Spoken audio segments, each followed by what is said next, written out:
We are Team 6. We're going to be presenting cybersecurity and risk management technology. Technology has become a large part of our society today. It has continued to evolve at a rapid pace year after year, allowing new opportunities to be created.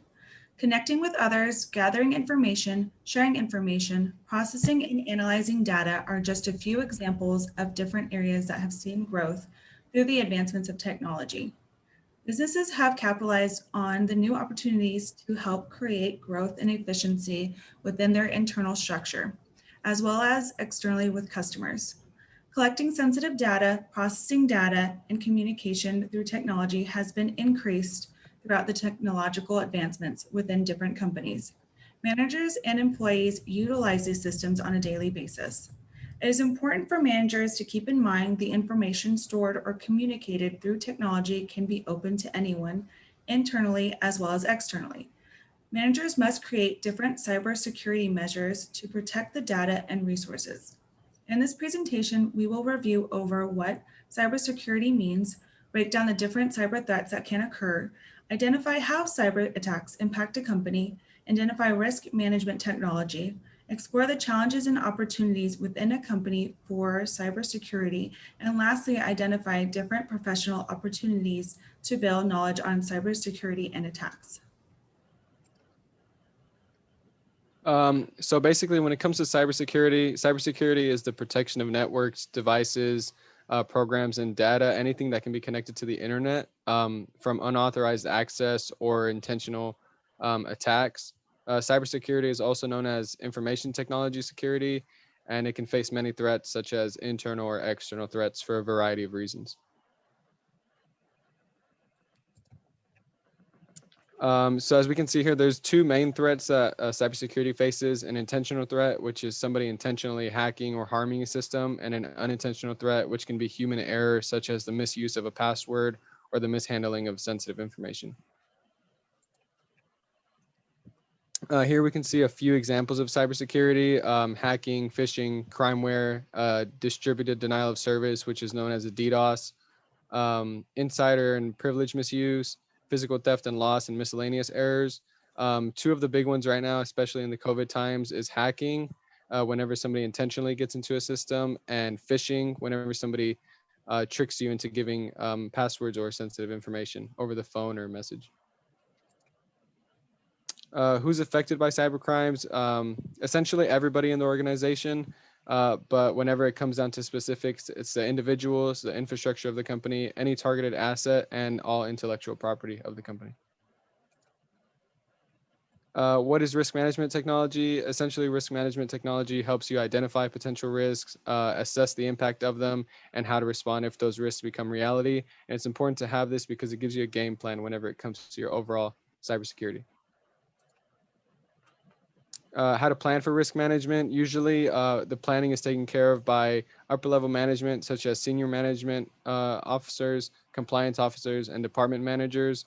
As we can see here, they can create the plan in the things that I discussed in the slide before. And who's in charge? Basically, just department managers are in charge of the plan, and they can execute and maintain risk management by following their plan very strictly. I will be examining the opportunities and challenges. The opportunities can include the vital and important infrastructure and resources to aid the functionality of society, where it is best to identify a sector that is worth prioritizing, because taking care of only one or a few sectors can lead to a process that is efficient and innovative. Using different models for states, cities, and localities is essential, because there are several different types of services where any can be attacked. Changing the cybersecurity model implies that businesses need to renovate to function more effectively. For example, grant aid to the lower levels from the federal government funding. The international cybersecurity model can be changed. For instance, interact with organizations such as NATO or with individual countries to combat safety concerns, since people interact in a national and international level. Lastly, the roles of Congress in cybersecurity has the capability to make suggested changes into actions through resources such as money, personnel, methods, and organizational efforts. Now I will be discussing the challenges that can include waiting longer than what is recommended to solve a problem. Having a problem can be perceived as overwhelming or difficult. Conducting a transition in time is very critical yet laborious. Developing a secure hardware capability, knowing how to use cybersecurity defense when available, and lastly, making a transition to use the cloud more extensively. I'll be talking about the cybersecurity statistics and numerical information. There's an increasing amount of large-scale, well-publicized breaches. Not only are the number of breaches going up, but also the amount of severity as well. Some statistics on data breaches. 95% of cybersecurity breaches are caused by human error. Data breaches exposed 36 billion records in the first half of 2020. The average cost of a data breach is $3.86 million as of 2020. Security breaches have increased by 11% since 2018 and 67% since 2014. And the United States experiences the highest data breach cost in the world. That is $8.64 million on average. And now talking about IoT, which is the Internet of Things. Attacks on IoT devices tripled in the first half of 2019. IoT devices experience an average of 5,200 attacks per month. 1 in 36 mobile devices have high-risk apps installed. And lastly, malware and phishing. 1 in 13 web requests lead to malware.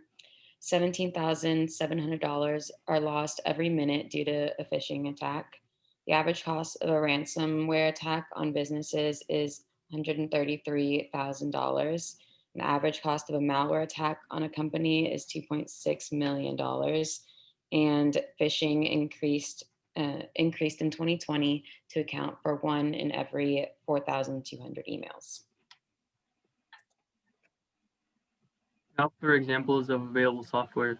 Due to the growing need for cybersecurity, various types of software are being created to fight threats and prevent attacks. 3 important tools available are encryption tools, where data is encoded and only authorized personnel can access this data. There are packet sniffers and network monitoring tools, where network traffic is looked at and analyzed, and this catches hackers that are beginning to start an attack. Then there are firewalls, which is software or usually hardware that blocks or allows incoming and outgoing traffic. This is a barrier that protects from outside threats. So an example or an important example of an encryption tool would be IBM Guardium, which is subscription-based service and is very commonly used in many large corporations and companies today. An example of a packet sniffer is PRTG Network Monitor, and this one is really special because it has over 200 sensors, which no other software has, to catch network traffic and data. And lastly, for example of a firewall, a good example would be Palo Alto Networks, which also protects cloud storage as well, which other softwares don't. Now, the professional organizations and certificates. So institutions and certifications have also come about to combat cyber threats and attacks by providing accessible information to the public as well as to IT departments. Many businesses require their IT departments to get certifications in order to learn and improve cybersecurity. So for professional organizations, a really important one would be the AITP, the Association of Information Technology Professionals, which aim or their goal is to educate the public as well as to improve the whole society by improving policies. Now for some professional certifications. So these 3 ones are really important, but the most important one would probably be the CompTIA Security Plus. And what this is just like a basic course about encryption, defense strategies, policies, as well as recovery. And this one is unique because most government positions require this in order to get a job in cybersecurity. They will require this certification. Now for some business applications, some examples of companies that actually follow the techniques and procedures that we discussed above. So the 2 of them are Amazon.com as well as Target Corporation. So Amazon has actually never really suffered any major data breaches over the years. This is due because they've kept up with their cybersecurity and they've put measures in place. So what kind of sets them apart is that they actually created their own software. It's called AWS Duty Guard. And what this is an encryption tool service, which secures the web traffic and only allows the user and buyer to access the information. And as well as they keep their IT department up to date by requiring certifications and training throughout the year.